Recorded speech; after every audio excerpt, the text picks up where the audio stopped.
এই গাইস আসসালামু আলাইকুম, আশা করি সবাই অনেক ভালো আছো। তো আমি আলহামদুলিল্লাহ অনেক ভালো আছি। তো আজকে আমরা যাইতেছি জুম্মার নামাজ পর ভাবলাম যে বাইরে একটু লাঞ্চ করে, আজকের বাসায় লাঞ্চ করবো না, দ্যাটস ওয়াই আজকে যাইতেছি হচ্ছে আমরা সুলতান ডাইনে যাব। সবাই মিলে ডিসাইড করলাম যে কই যাওয়া যায় বা কই গেলে ভালো হয়। তো সবাই মিলে ডিসাইড করলাম যে আজকে সুলতান ডাইনে লাঞ্চ করবো, দ্যাটস ওয়াই কিন্তু আজকে যাইতেছি সুলতান ডাইনে। ওখানে খাবারটা কেমন কি দেখি এ টু জেড তোমরা ভিডিওতে দেখতে পারবা।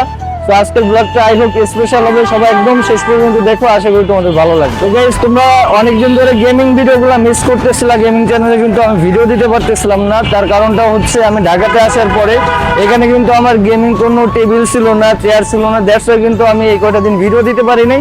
তো আজকে কিন্তু আমি ছোটখাটো করে গেমিং এর একটা সেট আপ করছি। আমার কিন্তু দুইটা মনিটর ছিল, একটা দিয়ে আপাতত সেট আপ করছি। আমরা এখনো কিন্তু ফ্ল্যাট নিতে পারি নাই, ফ্ল্যাট যখন নিব 1 তারিখে, 1 তারিখ ছাড়া তো আর ফ্ল্যাট পাবো না।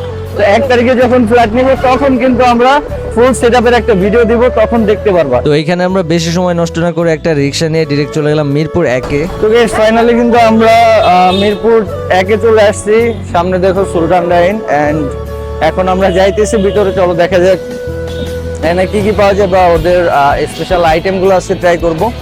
ওদের নামে যখন থেকে কুকুরের একটা শুনছিলাম, তারপর থেকে আর আসা হয় না, লং টাইম আসি না। তো আজকে যাইতেছি, চলো দেখা যাক কি হয়। তো ভিতরে যাওয়ার সাথে সাথে কিন্তু আমাদের হাতে মেনু বারটা ধরিয়ে দেয়। দেন তারপর অনেক চিন্তা ভাবনা করি যে কোনটা অর্ডার করব। অ্যাট লাস্ট কিন্তু আমরা তিনজনের যে প্লেটারটা ছিল 1699 টাকা, 1700 টাকা ওই প্লেটারটা অর্ডার করে দেই। তার কিছুক্ষণের মধ্যে কিন্তু খাবারটা আমাদের সামনে চলে আসে। যেহেতু আমরা লাঞ্চ টাইমে গেছিলাম, সবারই অনেক ক্ষুধা লেগে গেছিলো, দ্যাটস ওয়াই মনে করো আর বেশি লেট না করে আমরা একে একে খাবারটা তুলে নেই অ্যান্ড তাড়াতাড়ি করে খাওয়া শুরু করে দিই। তো খাবারটা ওভারঅল ভালোই ছিল, বিশেষ করে মাটন গুলো কিন্তু অনেক ভালো ছিল, অনেক সুস্বাদু হয়েছিল। প্লাস মনে করো যে রাইসটাও ঠিকঠাক ছিল, অনেক ভালো ছিল। বাট লাস্টের দিকে হয় কি, আমাদের যে বুড়ানিটা দেয়, বিশেষ করে আমাকে যেটা দেয়, ওটার মধ্যে একটা মাছি পড়ে। মাছিটা মেবি আগে থেকে পড়া ছিল, আমি তো দেখি না ওইভাবে। দেন তারপরে ওয়েটারকে বলতে ওইটা চেঞ্জ করে দিতে। ওইটারও একটা ক্লিপ ছিল, দেন ওরা দেখার পরে যে ওই ক্লিপটা ডিলিট করতে বলে, দেন ডিলিট করে দিই। বাট আমি তো ভাই ওটা তো আর আমি বলবো না, সো ওইটা আমি ডিরেক্টলি বলেই দিলাম, তোমরা খাইতে গেলে এটা একটু দেখে নিও। এত নাম করে একটা রেস্টুরেন্টের থেকে এরকম কিছু পাবো এটা আমি কখনোই আশা করি নাই, এই জন্য আমি ক্লিপটা নিয়েছিলাম। বাট তারপরে ওরা যেহেতু ডিলিট করে দিচ্ছে, ওইখানে আর বেশি কাহিনী না করে ডিলিটটা করেই দেয়, ক্যামেরাম্যানকে ডিলিট করতে বলে, দেন পরে ডিলিট করে দেওয়া হয়। যাই হোক গাইস, আমি যদিও ফুড ব্লগার না আর আমি ফুড রিভিউ করতেও যাই নাই, তারপরে মনে করো যেরকম লাগছে আমার কাছে ওইটাই তোমাদের কাছে বলতেছি। হয়তো বা উল্টা পাল্টা কিছু বলে থাকলে এটা ক্ষমা দৃষ্টিতে দেখো, কারণ আমি কখনোই ফুড ব্লগ করি নাই, ফর দ্য ফার্স্ট টাইম। দেন আমাদের কাচ্চিটা খাওয়া শেষ হইলে কিন্তু ওদের স্পেশাল ফিন্নিটা ট্রাই করি। ফিন্নিটা কিন্তু জোস ছিল, সিরিয়াসলি বলতেছি, ফিন্নিটা আমার কাছে অনেক ভালো লাগছে। বাট বুড়ানিটা যখনই খাইতে যায় বারবার ওই মাছিটার কথা মনে পড়তেছিল, যদিও চেঞ্জ করে দিয়েছে, তারপরে মনে হচ্ছিল কেন যেন মাছি খাইতেছি। বিল আসছে আমাদের 1739 টাকা। তো যে প্লেটারটা অর্ডার করছিলাম ওটার প্রাইস ছিল হচ্ছে 1699 টাকা, আর দুইটা পানি ছিল সাথে। তো খাবার ওভারঅল ভালোই ছিল, বাট বুরহানিতে একটা মাছি পড়ছিল। আমি যতবার খাইতেছিলাম ততবার মনে হচ্ছিল যেন মাছি খাইতেছি, ঠিক আছে। তো তারপরেও ওভারঅল গুড, বাট প্রাইসটা আর একটু কম হইলে মনে হয় বেটার হইতো।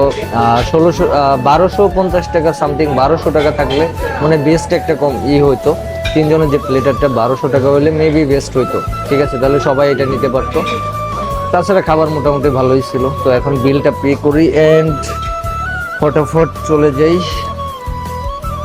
ওকে চলো। তো বিলটা পে করার পরে কিন্তু আমরা এক্সচেঞ্জের জন্য ওয়েট করতেছিলাম আর খাবার নিয়েই কথা বলতেছিলাম যে খাবারটা কেমন ছিল, সবার কাছ থেকে রিভিউ নিচ্ছিলাম। তো ওভারঅল খাবারটা ভালোই লাগছে, খারাপ বলবো না। বাট লাস্টে এসে মাছিটার জন্য আমার সিরিয়াসলি মন খারাপ হয়ে গেছে। বাকি ভাইয়া ওনার টিপস ওয়েলকাম। ওকে, তো গাইস আমাদের কিন্তু 1739 টাকা বিল আসছিল এন্ড আমরা কিন্তু বাকিটা ওকে টিপস দিয়ে দেই। তো খাবারটা ওভারঅল ভালোই ছিল। ভাইয়ের কাছে কেমন লাগছে খাবার? ভালো লাগছে? আমার কাছে মোটামুটি ভালো লাগছে। বাট আমার যে বুড়ানিটা ছিল ওটার মধ্যে একটা মাছি পাইছিলাম ভাই, তারপর থেকে আমি যতবার খাইতেছিলাম ততবার মনে হচ্ছিল যেন আমি মানে মাছি খাইতেছি, ঠিক আছে, এরকম একটা লাগতেছিল। হ্যালো।